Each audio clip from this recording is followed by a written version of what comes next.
Hello সবাইকে। আশা করি তোমরা সবাই ভালো আছো। আমি রায়হান আহমেদ তামিম, বর্তমানে পড়াশোনা করছি ঢাকা বিশ্ববিদ্যালয়ে। আমি অনেক দিন ধরে চাচ্ছিলাম একটা ভ্লগ পেজ খোলার জন্য, তাই আর দেরি না করে আমি চটপট করে একটা ভ্লগ পেজ খুলে ফেলছি। সো এখানে আমি আমার বিশ্ববিদ্যালয় রিলেটেড যত ভিডিও আছে বা এছাড়াও বাইরের যত ভিডিও আছে, আমি আমার জীবনে যা যা করি না করি আমি সব কিছুই দেখানোর চেষ্টা করব তোমাদেরকে। আশা করি তোমাদের ভালো লাগবে। সো শুরুতেই আমি আমার বিশ্ববিদ্যালয়ে বৈশাখের প্রস্তুতি নিয়ে এই ভিডিওটা করছি। এই ভিডিওটা অনেক আগেই করার কথা ছিল, কিন্তু আমার আসলে সময় হয়নি, সেজন্য আমি আর করতে পারিনি। তাই আজকে প্রায় 16 তারিখ হয়ে গেছে, আমি এখন এডিট করতে বসছি। বৈশাখের কাজে আমি প্রথম দিন থেকে জয়েন করতে চাইলেও আমি প্রথম দিন থেকে করতে পারিনি। আমি তৃতীয় দিন থেকে বৈশাখের কাজে জয়েন করেছিলাম। এবারে বৈশাখের প্রস্তুতি অন্যবারের মতো ছিল না, এবারে বৈশাখের প্রস্তুতি একটু আলাদাই ছিল, কারণ এবার তো আর আগের মতো সেই রেস্ট্রিকশনসটা ছিল না। এবার আমরা সিনিয়র জুনিয়র সব একসাথে সবাই মিলে কাঁধে কাঁধ মিলিয়ে আর কি আমরা কাজ করেছি। সো এই জিনিসটাই আমাদের কাছে অনেক বেশি ভালো লাগছে। কোনো রেস্ট্রিকশনস না থাকা এবারে আয়োজনটাও সেই রকমই হয়েছিল। এবার আমরা সিনিয়র জুনিয়র মিলে অনেক কাজ করেছি। এবার আমরা মুখোশ করেছি, বাঘের মুখোশ, পেঁচার মুখোশ।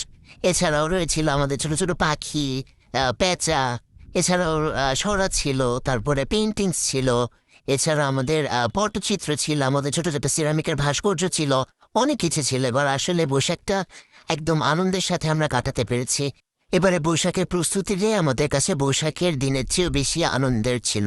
সব থেকে বড় কথা, ওখানে অনেক অনেক ক্যামেরাস ছিল। আমরা যখন কাজ করতেছিলাম হাজার হাজার ক্যামেরা আমাদেরকে শ্যুট করতেছিল, বা আমাদের ইন্টারভিউ নিতেছিল, আমার ফ্রেন্ডসদের ইন্টারভিউ নিতেছিল, বা আমারও ইন্টারভিউ নিছে অনেকগুলা নিউজ চ্যানেল। আমার এই জিনিসটা আমরা অনেক হাসাহাসি করছি, এই জিনিসটা নিয়ে আমাদেরকে অনেক নিউজ চ্যানেলে দেখাইছে। অনেক ইন্টারভিউ আমরা দিচ্ছি, আমাদের নিজে ইন্টারভিউ আমরা অনেক নিউজ চ্যানেলে দেখছি। এই জিনিসটা নিয়ে আমরা অনেক হাসাহাসি করছি, এনজয় করছি। এই দিক থেকে বলো যে আমরা একটা নিউ এক্সপিরিয়েন্স করেছি এই কাজের সময়। এটা হচ্ছে আমাদের চারুকলার পাখি ঘর। এই পাখি ঘরটা প্রতি বছরই বৈশাখে কালার করে নতুন করে, কিন্তু এবছর কালার করা হয় নাই তাড়াহুড়ার জন্য। তার জন্য আমার অনেক কষ্ট লাগছে। এটা হচ্ছে বৈশাখের 2 দিন আগে। ওই দিনে প্রায় সব ধরনের রাইড, যেমন নাগরদোলা, চরকি, তারপরে ঘোড়া, সব ধরনের জিনিসপত্র নিয়ে আসছিল। ওই দিনে প্রায় একদম আমেজ শুরু হয়ে গেছিল। পয়লা বৈশাখের আমেজ বা একটা বৈশাখী মেলার আমেজ তৈরি হয়েছিল।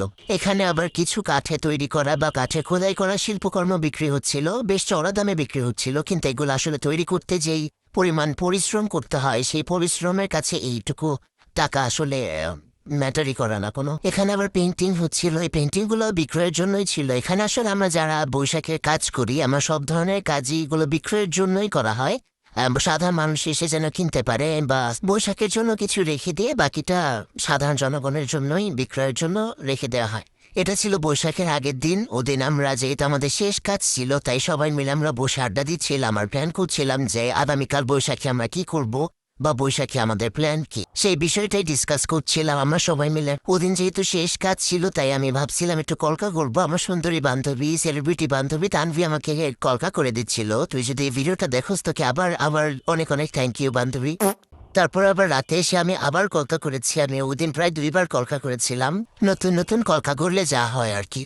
ওদিন আবার ছোট ছোট বাচ্চারা এসেছিল গ্যালারিতে, তাদের মা বাবার সাথে বৈশাখের কাজ দেখতে, এবং এই বাঘের মুখোশগুলোতে তারা পেন্ট করছিল, দেখতেও ভালো লাগতেছিল। এছাড়া ওদিন বিভিন্ন দেশ থেকে বিভিন্ন ধরনের মানুষ এসেছিল আমাদের এই বাঙালি কালচার এই কাজগুলো দেখতে। তারা এই কাজগুলোর খুব প্রশংসা করছিল, এবং তারা বলছিল তারা প্রতিবারই এই কাজগুলো দেখতে আসে।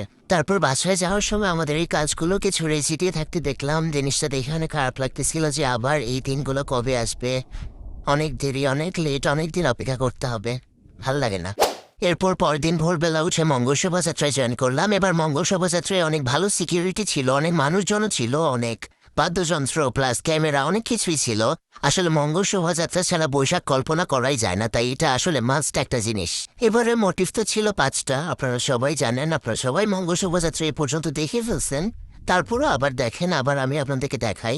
এবারে 5টা মোটিফের মধ্যে সবার প্রথমে ছিল এই মোরগটা, তারপরে ছিল এই একতারা অথবা দোতারা যেটা, তারপর ছিল এই হাতিটা, সবার শেষে ছিল এই ঘোড়ার পিঠে চড়ে যোদ্ধা। এছাড়াও শান্তির পায়রা ছিল, সেটা আমি ভিডিও করতে ভুলে গেছিলাম। শোভাযাত্রার শেষে আমরা চারুকলায় গিয়েছিলাম, সেখানে দেখি হাজার হাজার মানুষ, আর এত গরম, এসব সহ্য না করতে পেরে আমরা হলে চলে গিয়েছিলাম।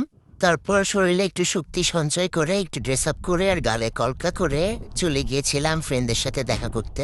তারপর একটু ফ্রেন্ডদের সাথে আড্ডা দিলাম, ছবি তুললাম, এনজয় করলাম, একটু হাসাহাসি করলাম, একটু নাচানাচিও করলাম। তারপর টায়ার্ড শরীর নিয়ে শাটেলে করে বাসায় চলে গেলাম। তো এই ছিল আমার বৈশাখের ভ্লগ। যদি কোনো ভুল হয়ে থাকে তাহলে ক্ষমা সুন্দর দৃষ্টিতে দেখবেন, এবং কি ভুল হয়েছে সেটা অবশ্যই আমাকে কমেন্টে জানাবেন, এবং ভিডিওটা ভালো লাগলে লাইক করবেন, আমার পেজে ফলো দিয়ে দিবেন। ধন্যবাদ। শুভ নববর্ষ, শুভ নববর্ষ।